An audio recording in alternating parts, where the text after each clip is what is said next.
Welcome to Small Town Garage, and today I'm going to show you how I took a perfectly good Mustang and chopped the hell out of it.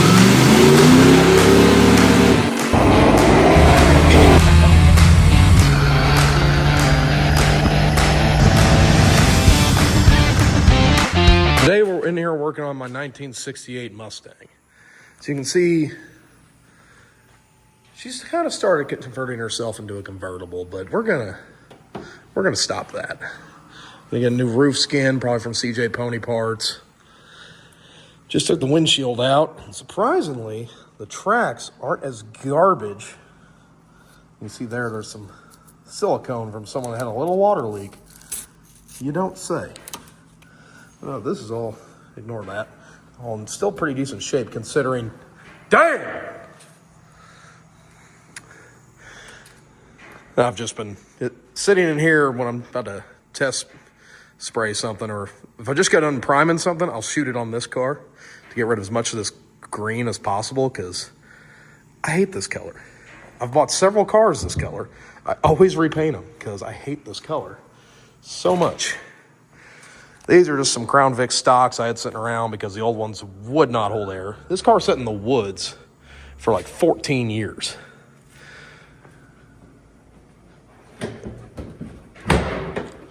Got a 302 in her. I'm assuming the original engine, but it's a 68 Mustang, not a GT. Who cares? We actually got this engine to run just by cleaning the points and taking a big old mess of plug wires off a couple of my other cars that honestly deserve them more, but we're just going to look past that for right now. Had a little bit of a coolant leak, a little bit of gas leak, but the engine did run really good. But if you look in here, you'll see the real kicker about this car. Besides the rust up here, we got some rust down here. Right there in the front subframe. And yes, it's on both sides. Which normally I'll be like, oh, okay, that's not that bad, but see, I don't know if the camera's gonna pick this up or not. Watch that shock tower when I try and compress the front springs. See it bow out there a little bit? You might have just heard this tire, yeah, rubbing on the fender. That's normal.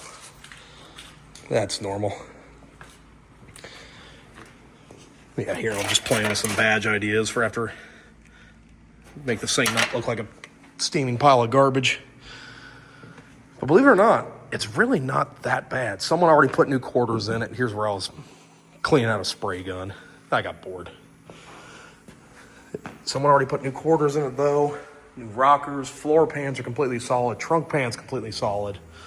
Someone cared about this car a lot at one point. And then nobody cared about it at all for an extremely long amount of time.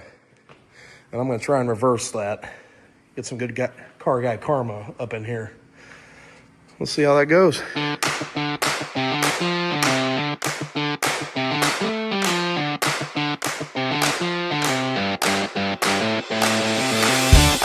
Now, a lot of you might be asking, why is he putting all this time and effort into a coupe?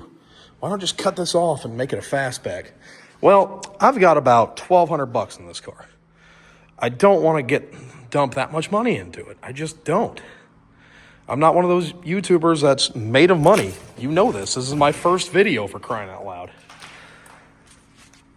About $500 to fix the coupe versus $65 to $8,000 to turn it into a fastback. And I just don't care. I love the coupes. I've owned many of them. They make me really happy. I think they're really good looking, underrated cars. I know most people, when they see a Mustang goes like this, they go, oh, that's not a fastback. It's not worth anything. They're still beautiful cars. And they were deeply loved when they came out, because that's why fastbacks are worth so much now, because they made so many more coupes. And they're just a classy body style to me. I mean, I'm a little prejudiced too. I've owned like 10 coupes and one fastback. And I actually gave that away. It's actually sitting back here. Back here to my back bay. Right here we've got a 65 fastback. Someone was turning into a drag car. They put a full tube chassis underneath of this front end that no idea what it's out of. I'm okay with that. What I wasn't a fan of was they just had flat steel running straight down right here. They had no gutters in here to where if you got caught in the rain or something, your feet are soaked, the wiring's soaked, it's garbage. I'm more of a fan of a street car anyway.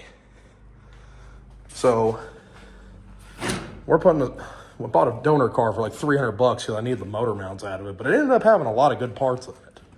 So this is getting the firewall out of it. You can see here I've just been working it because someone already put new quarters in it when they did everything to it. They put a narrowed 9-inch in it, half cage. Here's some fastback parts I just sorted at a swap meet. Started making a rear floor, but it's all gonna get ripped out. It's garbage. Had to take the dash out because I've never seen a dash so rusty. Actually, no, I sent it off as scrap. But there's the dash that's going in it. This will give you a good idea. The dash that was in it was rusted to all hell. And I know what you're thinking, like, hey, you were doing a video on the other car. Why are you jumping to this one? Well, this is just to drive home the point. I gave basically 20 grand for this shell with a title. Granted, it had these nice meats on it and brand new skinnies on the front. They're actually sitting on my Ranchero right now. I've had since high school, but just to give you an idea, like, fastbacks are stupid money. Whereas coupes, they're affordable. They're still an everyman muscle car. They're affordable. I still think they're cool. And a lot of people do. Most people that see them that aren't huge car guys just see them and go, wow, look at that Mustang. Not about this one, clearly, or the one in that bay. But you get the point. This car, I actually gave it to my dad because he wanted one of these cars forever. Never had one. He had a 70 that he ended up selling in like a week because he made like 10 fucking grand on. Oh, shit. Well, bleep that out somehow. Figure out how. But no, I came across this car, so I traded my 05 F250 and $5 grand for this car. Yeah, the lights are kind of dumb in here. Deck lid is rotted out. I need to find another one. Had a decent hood on it. I don't know where it's sitting right now. This car, my dad actually went out and bought a wrecked 2017 Mustang that we're going to put the 5-liter and the 6-speed in this. That might be a little scary, but I am so down with it. Here's some more stuff that came out of the donor car. But enough about this thing. Let's get back on the 68. Really quick, I wanted to show you guys this before I get a million comments saying, why isn't the door shut? It doesn't. And yes, I have another door back there with a different latch, but I just think this is so funny because this was such an omen. Literally, me and my buddy Eli drove 3 hours to Tennessee, which is pretty average for us, to trade my 72 F100 that ran and drove for this. Because nobody wanted to buy it because it was an F250, 3/4 ton, 2-wheel drive, which just isn't worth a lot of money. I'm going to put this trim on the pile. But get down there, check it out. Bro didn't say anything about the roof, so I'm already bummed by that. Looked underneath it, and the rear end, like I said, the rear subframe, floorboards, all really good. Front subframe, garbage. So, nothing I'm really scared of, but we'll get back on that. But no, literally right after I said, screw it, let's trade. I walk over to the car, open the door. It was latched. Check it out one more time before we load it on the trailer. Go to shut the door. Nothing. I was just like, for the love of God, really? So for the 3-hour drive home, we had that window down, and we ran a ratchet strap from that door handle to this door handle just to hold it shut for the drive home. Had a ratchet strap over the hood because I don't trust any hood hinges on old cars anymore, especially going 80 down the highway at 2 a.m. But yeah, just wanted to update you guys on that. Now, for those of you wondering, how does this happen to a car? This is just ridiculous, especially one that runs. This is why. Poorly maintained vinyl top car.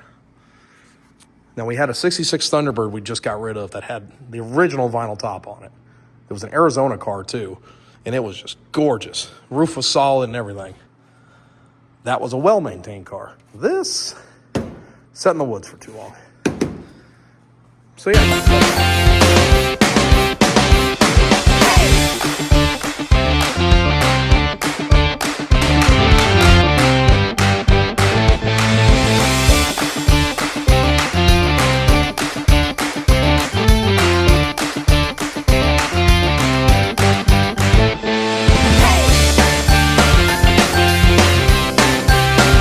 There's what's left of the roof. It just sort of fell off the car. Just gonna put you right there. Let's take a look at what we got here. Yep, mice definitely went to town up here. But let me show you something crazy. As rough as this car is, look at the headliner. I was really careful about that when I was sawzalling the roof off. Like, hey, God, just keep me out of the headliner. But it looks like I managed to... I know I'm going to sound like a tight wad here, but I want to reuse the headliner. I'm trying to do this whole roof job without hurting the headliner or taking it out because it's the bane of my existence. And Ford's genius here. They have the headliner get tucked in here before the window seal and the window goes in. So you got to take that out anyway. Bro, it's Saturday. We're closed. Oh, now that that's ignored. Somehow the insulation isn't all gone from mice. Just go ahead and put that where it belongs. I don't know, I'll shove a pillow topper in there or something. But yeah, look at the damn headliner. It just somehow did not get completely ruined in nature. Now, while it's been sitting up here, I ripped the top off the second I got back, the vinyl top. There's a wiring for the dome light. But I had a rubber floor mat out of my truck sitting on the roof of this thing just so that while I was sitting outside waiting its turn, the headliner wouldn't get completely soaked. Yeah. Well, guys, I know this is going to be a shorter video than you're used to on most automotive YouTube channels, but I've got a family dinner here in about an hour or two, and I got to go home and get cleaned up after I clean up all the mess this thing made today. So hopefully you enjoyed what you saw today and come back for more.